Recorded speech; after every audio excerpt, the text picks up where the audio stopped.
think it polite to listen, sir. I am sorry for your sake. I don't play accurately. Anybody can play accurately. But I play with wonderful expression. Yes, sir. Have you got the cucumber sandwiches cut for Lady Bracknell? Yes, sir. Ooh. Oh. Lane, I saw from your book that on Thursday night when Mr. Worthing dined here, 8 bottles of champagne were consumed. Yes, sir. Why is it that at bachelor's establishments the servants invariably drink the champagne? I attribute it to the superior quality of the wine, sir. In married households, the champagne is rarely first rate. Good heavens! Is marriage as demoralizing as that? I've only been married once. It was a misunderstanding. I'm not much interested in your family life, Lane. It is not very interesting. That will do, Lane, thank you.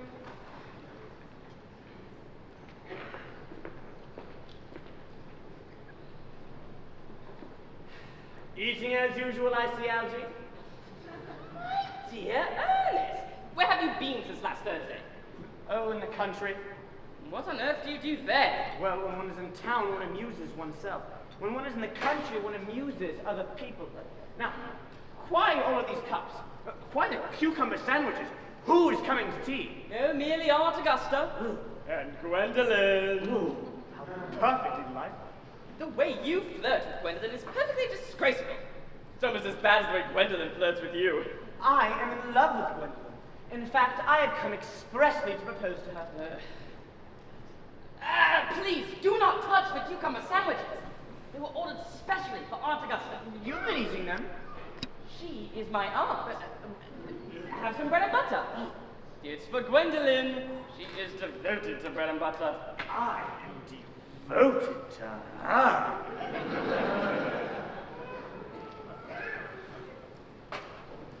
Before I allow you to marry her, you will have to explain who Cecily is. Cecily? I don't know anyone by that name. Bring me the cigarette case Mr. Worthing left last time he dined here. Yes, sir. So you've had my cigarette case all this time. But I wish you had let me know. I have been writing frantic letters to Scotland Yard. Oh! This isn't yours after all, but this is from somebody named Cecily! And you say you don't know anyone by that name. Cecily happens to be my aunt. Get back at me! Yes, but why does your aunt call you her uncle? From little Cecily with her fondest love to her dear Uncle Jack. Your name is Ernest. It's Jack! It's on your card.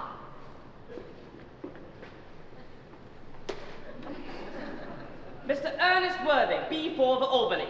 My name is Ernest in town and Jack in the country. And that was given to me in the country. Ooh. Come on, boy. Tell me everything. The old Mr. Thomas Cardew, who adopted me, made me in his will guardian to his granddaughter, Miss Cecily Cardew. Cecily, who addresses me as her uncle for motives of respect that you cannot possibly appreciate, resides at my place in the country under the charge of her governess, Miss Prism.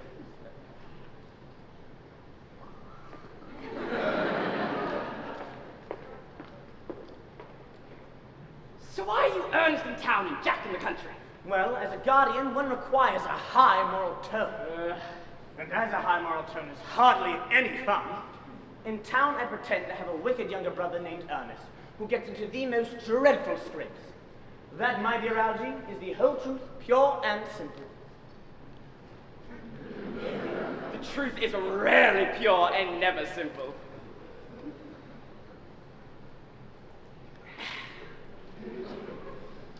You have invented an Ernest so that you can escape to town.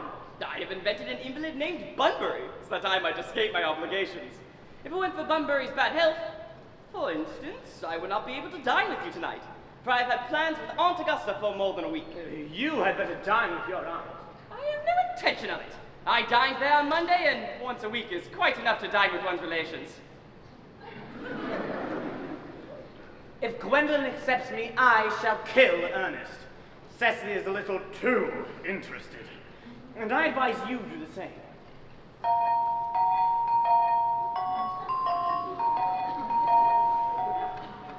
That's Aunt Augusta.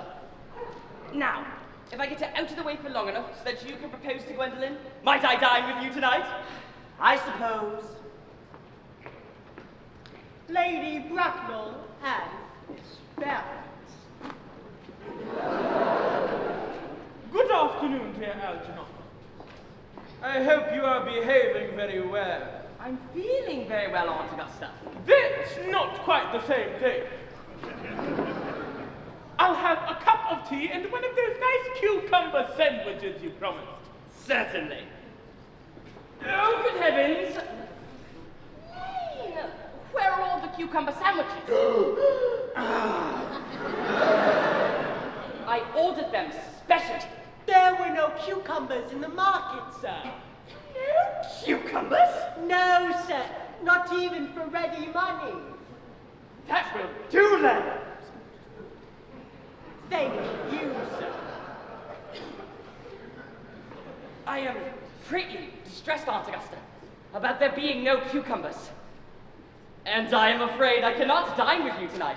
I just had a telegram that says my poor friend Bunbury is ill again. They think I should be with him. This Mr. Bunbury suffers from curiously bad health. Oh, he is a dreadful invalid. Well, I must say, Algernon, that I think it is high time this Mr. Bunbury made up his mind whether he is going to live or die. This shilly-shallying with it is absurd. If you follow me into the next room, we can go over your music. Thank you, Algernon.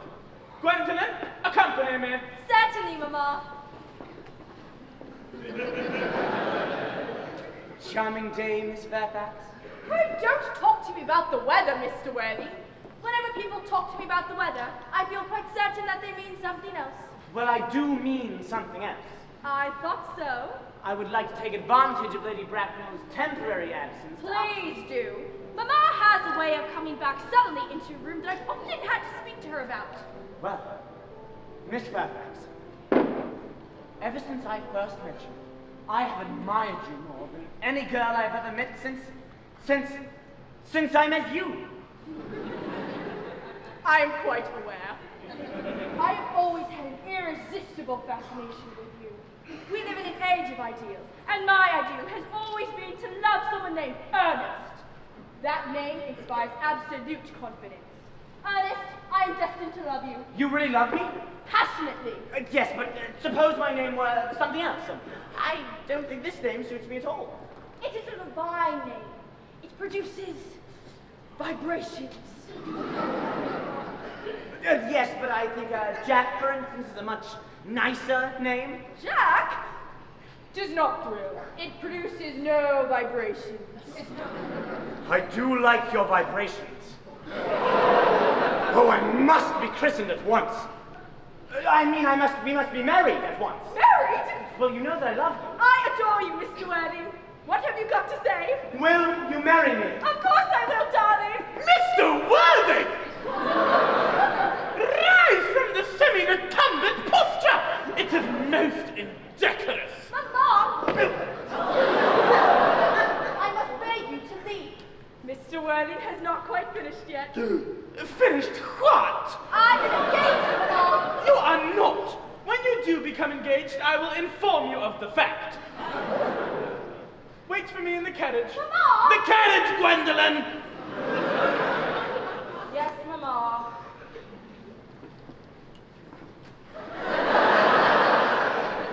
I have a few questions for you, Mr. Worthing.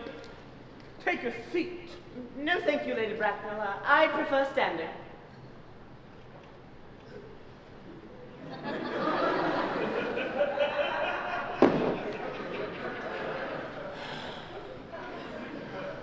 You are not on my list of eligible young men.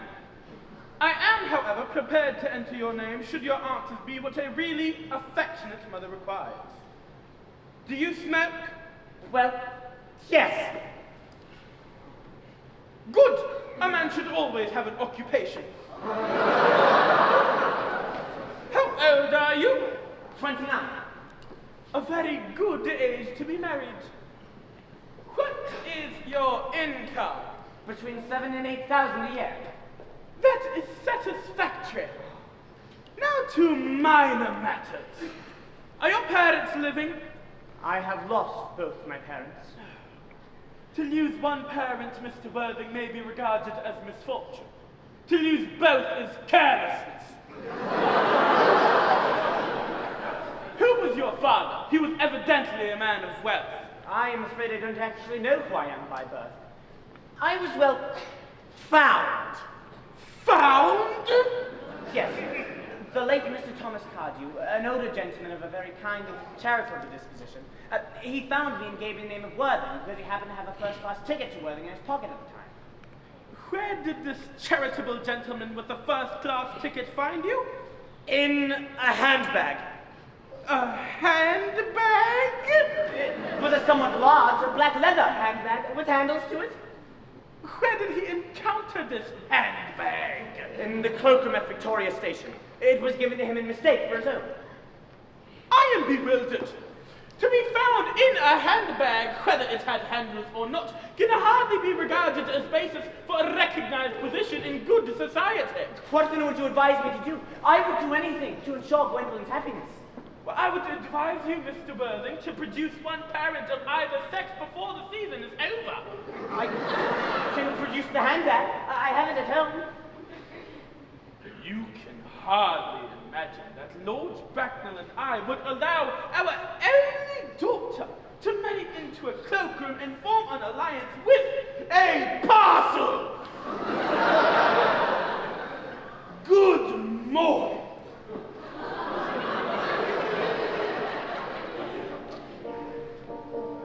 No, for goodness sake, Algie!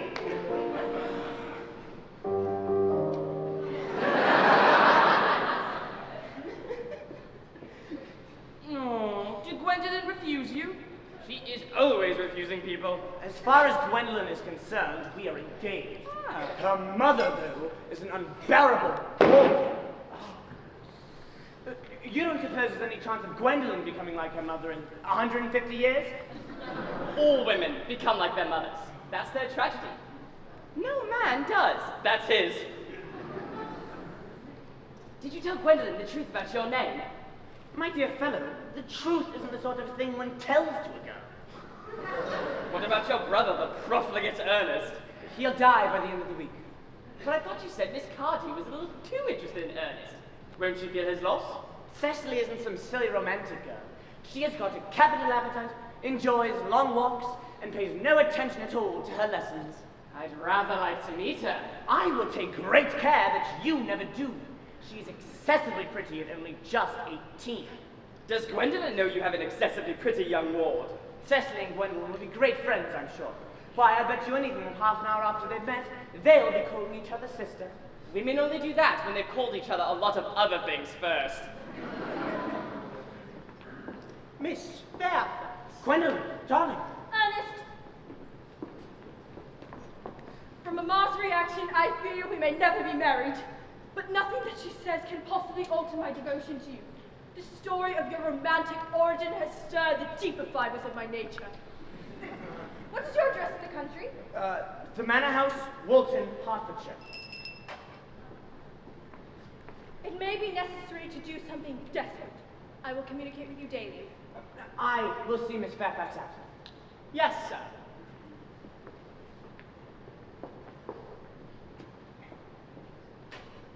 I'm going Bunburying tomorrow, Lane. Pack all my Bunbury suits. Yes,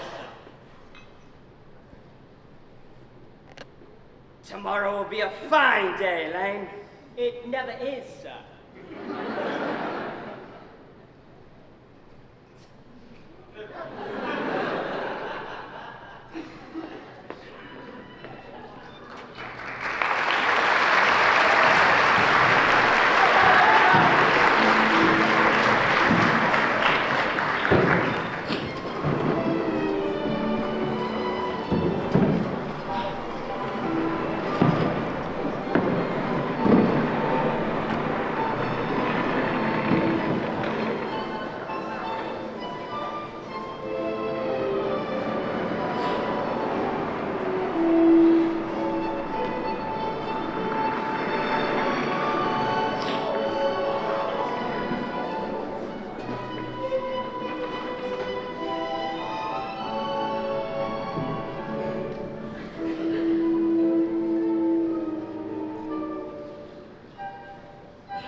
Then yours. Intellectual pleasures await you. Your German grammar's on the table. Open it to page 15. But I don't like German. It isn't at all becoming language. I look quite plain after my German lesson. Child, you know how anxious your guardian is that you should improve yourself in every way. Uncle Jack is sometimes so serious that I think he cannot be quite well. Cecily! Mr. Worthing has many troubles. You must remember his constant anxiety about his unfortunate brother. I wish Uncle Jack would allow his brother to come here. We might have good influence on him, Miss Prism. I do not think that even I can help such a weak character. Put away your diary, Cecily. I really don't see why you should keep a diary at all. I keep a diary in order to enter the wonderful secrets of my life. If I didn't write them down, I should forget all about them. Memory is the diary that we all carry with us. Memory is responsible for nearly all the lame novels in our libraries. Do not speak ill of the novel. I wrote one myself in earlier days. Did you really? Was it ever published? No, the manuscript was unfortunately lost. I see dear Dr. Chasuble coming. Dr. Chasuble. This is indeed a pleasure. And how are we this morning? Miss Prism has just been complaining of a slight headache. Would you accompany me? Dear doctor, a walk might do my headache some good. With pleasure, Miss Prism.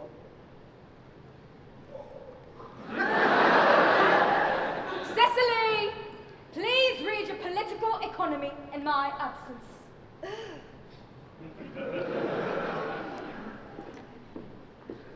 Horrid political economy! Horrid German! Oh! Mr. Ernest Worthing is just driven over from the station. He has brought his luggage. Uncle Jack's brother! Did you tell him Uncle Jack was in town? Yes, miss. He said he was anxious to speak to you privately. Ask Mr. Ernest Worthing to come here. I suppose you better talk to the housekeeper about a room for him. Yes, miss. I've never met any really wicked person before.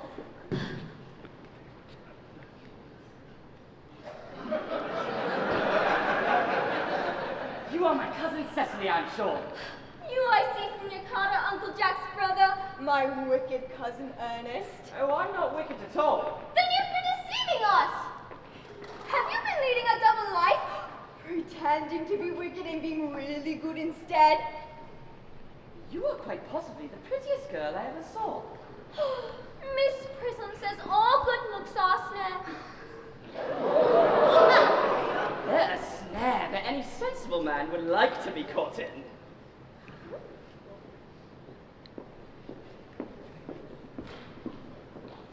You are too much alone, dear Dr. Chasuble.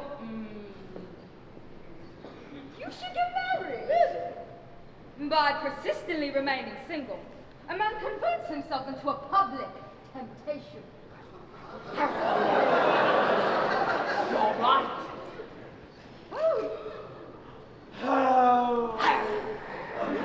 Mr. Worthing!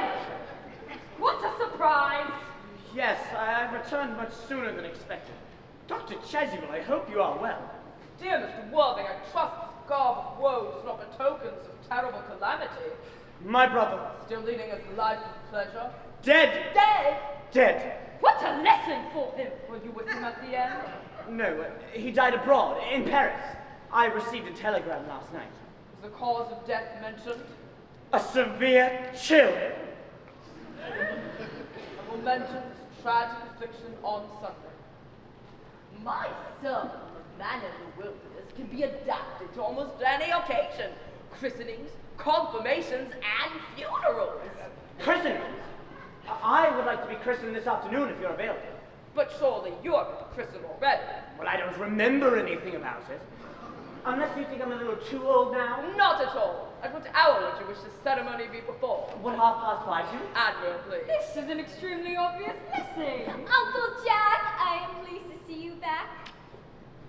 What horrid clothes you've got on! Cecily! What's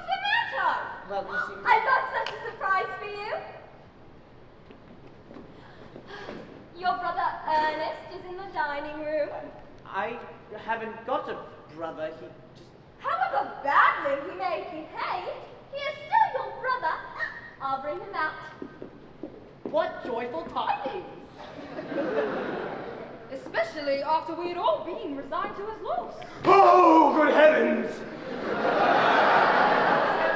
Brother John! No! I have come to tell you I am very sorry for all the trouble, and I intend to lead a better life. Uncle Jack! His coming here is disgraceful, and he knows perfectly well why. There's good in everyone. Ernest had just been telling me about his poor invalid friend, Mr. Bunbury, whom he visits so often. Bunbury? Mr. Bunbury has terrible health. I admit my faults, but Brother John's coldness to me is painful. Uncle Jack, if you do not shake hands with Ernest, I will never forgive you. Fine. But this is the last time I shall do it. What a perfect reconciliation! You have done a beautiful deed, dear child. I feel very happy. Cecily, you will join us.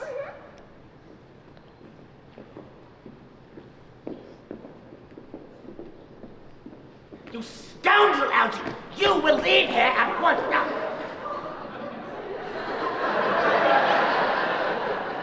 I have put Mr. Ernest's things in the room next to yours. Merriman, order the carriage.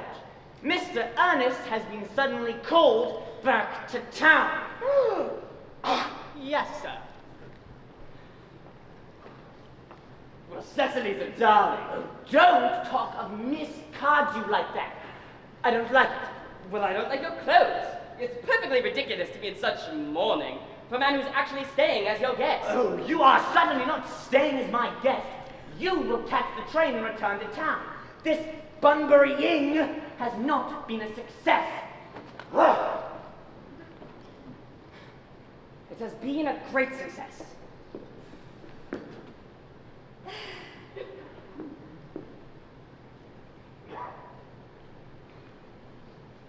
Cecily, you are in every way absolute perfection. Oh, I will copy your marks into my diary. You really keep a diary. Don't stop, Ernest. I delight in taking dictation. Cecily, ever since I first looked upon your incomparable beauty, I have dared to love you wildly, devotedly, hopelessly. The carriage is waiting, sir. Tell it to come around next week.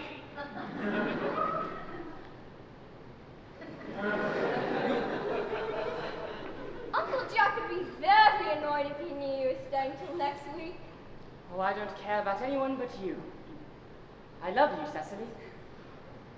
You will marry me, won't you? You silly boy, why? We've already been engaged for the last 3 months. But how? Well, when Uncle Jack first told us that he had a wicked younger brother, you formed the chief topic of conversation between myself and Miss Prism. I dare say it was foolish, but I fell in love with you. Saddened that you didn't know me, I took matters into my own hands and accepted you in this fairy garden.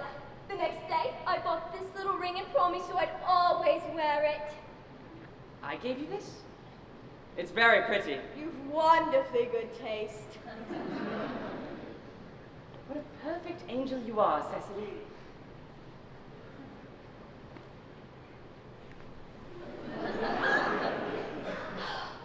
You dear romantic boy!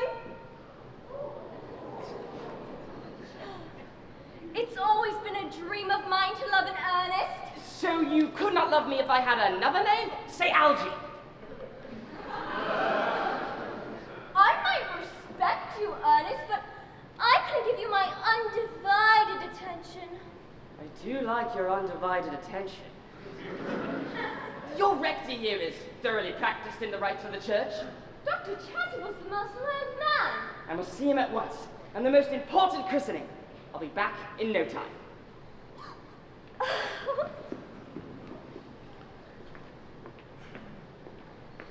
Miss Fairfax is here to see Mr. Worthing, and he went to the rectory. She may come out. Yes, Miss. Miss Fairfax.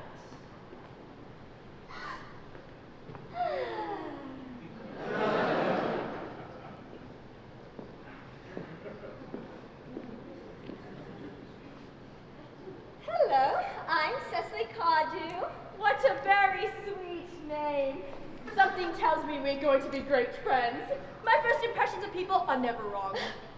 How nice of you to like me after we've known each other for such a short time. Pray sit down.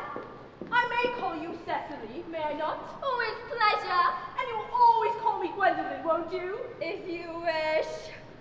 So do you mind my looking at you through my glasses? Not at all. I'm very fond of being looked at.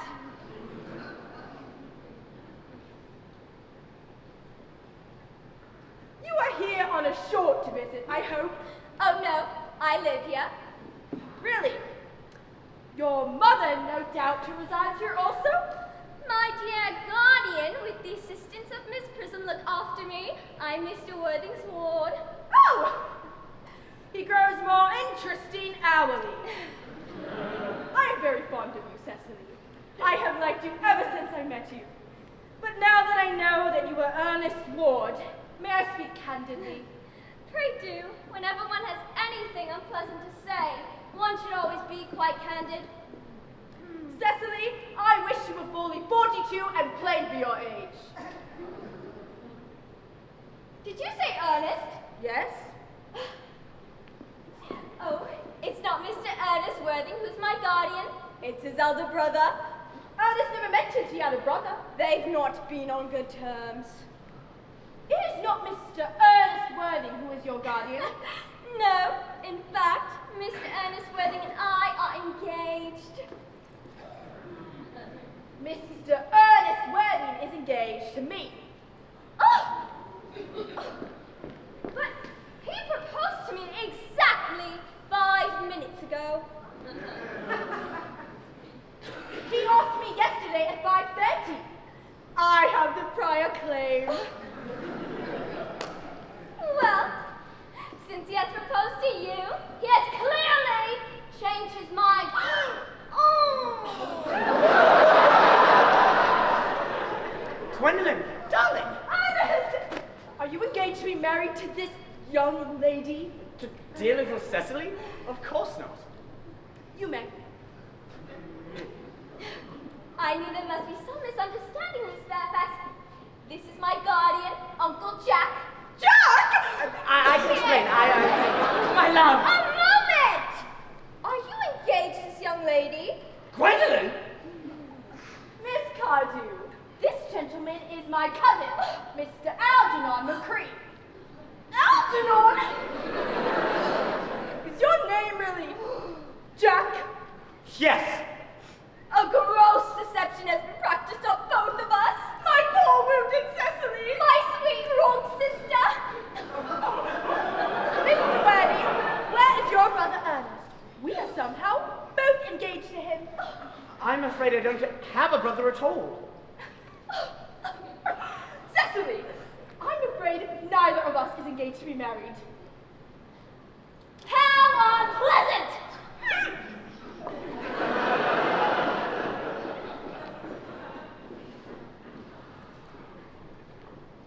Ooh! Your taking in a sweet, innocent girl like Miss Cardew is inexcusable. She is my ward. I can see no defense at all for you deceiving a clever, experienced young lady like my cousin.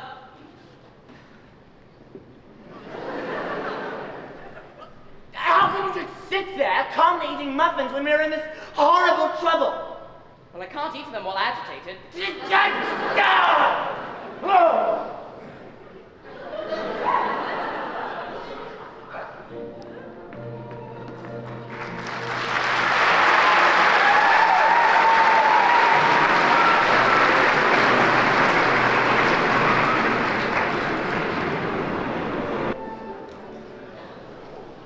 The fact that they did not follow us at once into the house shows that they have some sense of shame. They must feel bad. They're eating muffins. They're coming. Let us preserve a dignified Silence.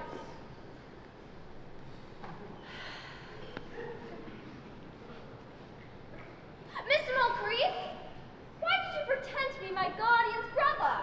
In order that I might meet you. A satisfactory explanation. If you can believe him. That does not affect the beauty of his answer. True, and matters of grave importance. Style, not sincerity, is the vital thing. Mr. Worthing, what explanation can you offer for pretending to have a brother? Was it so that you might see me as often as possible? Can you doubt it, Miss Fairfax? I have the gravest doubts, but I intend to crush them. Mr. Moncrief inspires me with absolute confidence. Did he think we should forgive them? Yes! I mean no. True, I had forgotten. Your Christian names are still in a superbook barrier. We are getting christened this afternoon. Darling! Lady Bracknell! Gwendolyn! I'm engaged to Mr. Worthing, Mamma. Sit down!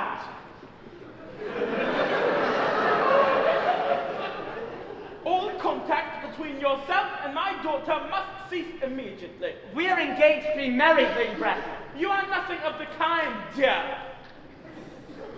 Algernon, Yes, Aunt Augusta. does your invalid friend Mr. Bunbury reside here?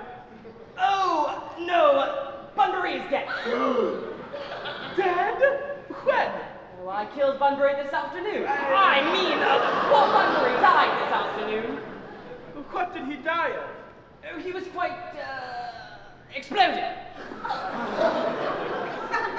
Exploded? Well, I'm glad he made up his mind as to some definite course of action. Who is that holding my Algernon's hand? That is Miss Cecily Cardew, my ward. I am engaged to Cecily, Aunt Augusta. I beg your pardon. Mr. Worthing, is Miss Cardew connected with any railway stations in London? Miss Cardew is the granddaughter of the late Mr. Thomas Cardew, and I have certificates of Miss Cardew's birth, baptism, confirmation, and measles vaccination. A life crowded with incident. Gwendolyn, we must depart. Before we go, Mr. Worthing, does Miss Cardew have any fortune? About £130,000. Well, she seems to me a most attractive young lady. Come, dear.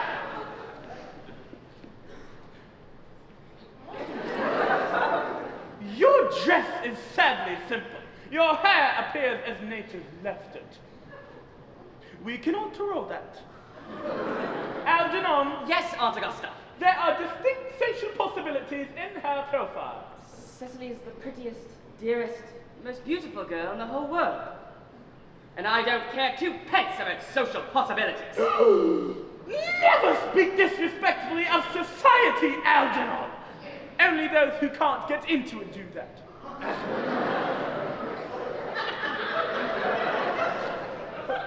I suppose I must consent. I beg your pardon, but as Miss Cardew's guardian, I decline to give my consent. On what grounds? Algernon is an ostentatiously eligible young man. He has nothing but looks everything. What more can you desire? Well, Lady Bracknell, the moment you consent to my marriage with Gwendolyn, I will gladly allow your nephew to marry my ward. What you propose is out of the question. Come, dear. Everything is quite ready for the christenings. Christenings? Is it not somewhat premature? Unfortunately, Dr. Chasuble, I am afraid those are no longer of any practical value to either of us. I am grieved to hear it. Well, I will return to the church. Miss Prism awaits. Prism? Is this Miss Prism a female of a repellent aspect, remotely connected with education? She is the most cultivated of ladies, and the very picture of respectability. It is obviously the same person. What position does she hold in your household? Well, Miss Prism is Miss Cardew's esteemed governess and valued companion. I must see her at once. Well, Miss Prism. I have been waiting for you in the vestry, dear Canon. Prism! Oh, good heavens! 28 years ago, you left Lord Bracknell's house in charge of a perambulator containing a baby. You never returned. 3 weeks later, the Metropolitan Police discovered the perambulator containing a revoltingly sentimental manuscript of a 3-volume novel. The baby was gone. Where is that baby? I wish I knew! That morning I prepared to take the baby out in its perambulator. I had also with it a handbag in which I'd intended to place the manuscript of a novel I had written. In a moment of mental abstraction, I deposited the manuscript into the buggy and placed the baby in the handbag. Where did you deposit the handbag? I left it in the cloakroom of one of the larger railway stations in London. Yes, but what one? Victoria, the Brighton line! I'll be right back! What do you think this means, Lady Bracknell? I dare not even suspect. Uncle Jack is strangely agitated. Not naughty, and it's very emotional. This noise is extremely unpleasant. This suspense is terrible. I hope it will last. Miss Prism, is this the handbag? My initials. I am delighted to have it returned to me. It has been a great inconvenience being without it all these years. Miss Prism, more is restored to you than this handbag. I was the baby you placed in it. You? Yes, Mother! Mr. Worthing, I am unmarried! She can tell you who you are! Lady Bracknell, who am I? Well, you are the son of my poor sister, and consequently, Algernon's elder brother.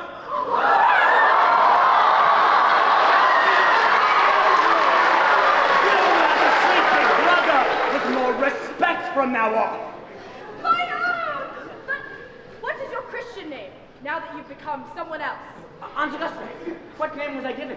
But being the eldest son, you were naturally christened after your father. I cannot recall the general's Christian name. Algy? My dear boy, we were never on speaking terms. He died before I was born. Well, his name would appear in the army list at the time, I suppose.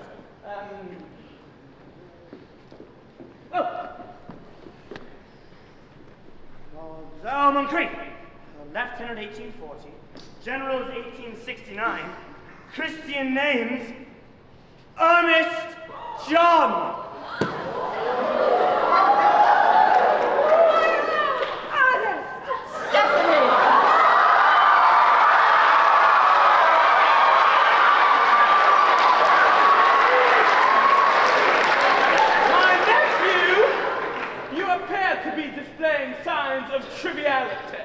On the contrary, Aunt Augusta, I've now realized for the first time in my life the vital importance of being earnest.